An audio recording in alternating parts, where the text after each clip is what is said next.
सरकार ने 1.5 साल के बाद ये पहल किया है, विचार किया है, उद्योग की एक नीति बनाई है। उचित समझा है कि जिनमें क्षमता निवेश करने की है वो हमारे यहाँ आएँ। इसका तो मैं स्वागत करता हूँ, अच्छी बात है। मगर किसी को हम अपने घर बुलाते हैं तो अपने घर आंगन को तो साफ़ सुथरा कर लेना चाहिए। इसमें हमेशा ही कमी रह जाती है। हम तैयार नहीं रहते हैं कि हम किन किन प्राथमिकताओं के आधार पर किसी को निवेश के लिए आमंत्रित करेंगे। निवेश करने वालों की जो प्राथमिकताएं हैं वही प्राथमिकताएं हमारी भी हो जाती हैं। इस पर थोड़ा गंभीर विचार होना चाहिए।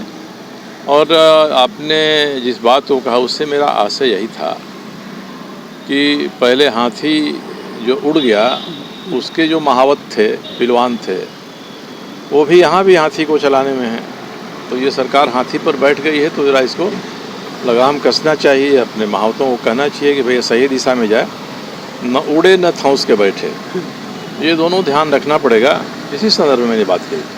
हमारे जो विधानसभा के अध्यक्ष हैं उनका विशेषाधिकार है, मगर अब मुझे लगता है कि राज्य में बेहतर शासन के लिए, परस्पर सद्भाव के लिए बाबूलाल जी को विपक्ष का नेता मान लेना चाहिए। और एक बड़ी पार्टी है, राष्ट्रीय पार्टी भारतीय जनता पार्टी है, वो कह रही है कि हम इन्हीं को अपना नेता मानेंगे। तो नेता मान लीजिए, इनके खिलाफ कार्रवाई जो करनी है वो तो तब भी आप जारी रख सकते हैं, सुनवाई कर सकते हैं। बंधु जी तो कांग्रेस के कार्यकारी अध्यक्ष हो गए।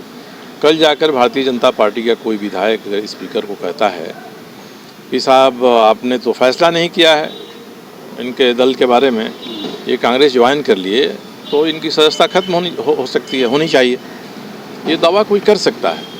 तो इस तरह का दावा अधिक समय तक चलते रहेगा तो राज्य को कोई लाभ नहीं होगा, विधानसभा को भी सुचारू रूप से चलाने में बड़ी बाधा होगी। इसलिए ये पहल हो गई है कांग्रेस की तरफ से, तो बाबूलाल जी को ही मान के करना चाहिए। दो ही विपक्ष हैं, या तो बाबूलाल जी को मान लिया जाए या भारतीय जनता पार्टी किसी को प्रतिपक्ष का नेता बना दे। सत्ता पक्ष की ज़्यादा जिम्मेदारी होती है।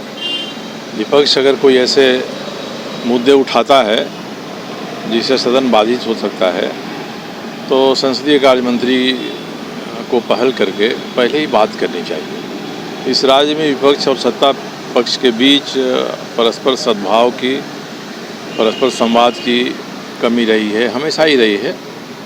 ज़रूरत इसकी है कि राज्य की व्यवस्था में विकास के लिए सत्ताधारी दल ये उचित समझे कि विपक्ष की भी हिस्सेदारी इसमें होती है, विपक्ष की भी हम सलाह लें, राय लें। ये भावना बनती है, सदन अच्छा चलेगा। नहीं बनेगी तो 4 दिन का सदन है, फिर 4 दिन की चांदनी वही अंधेरी रात वाली बात हो जाएगी।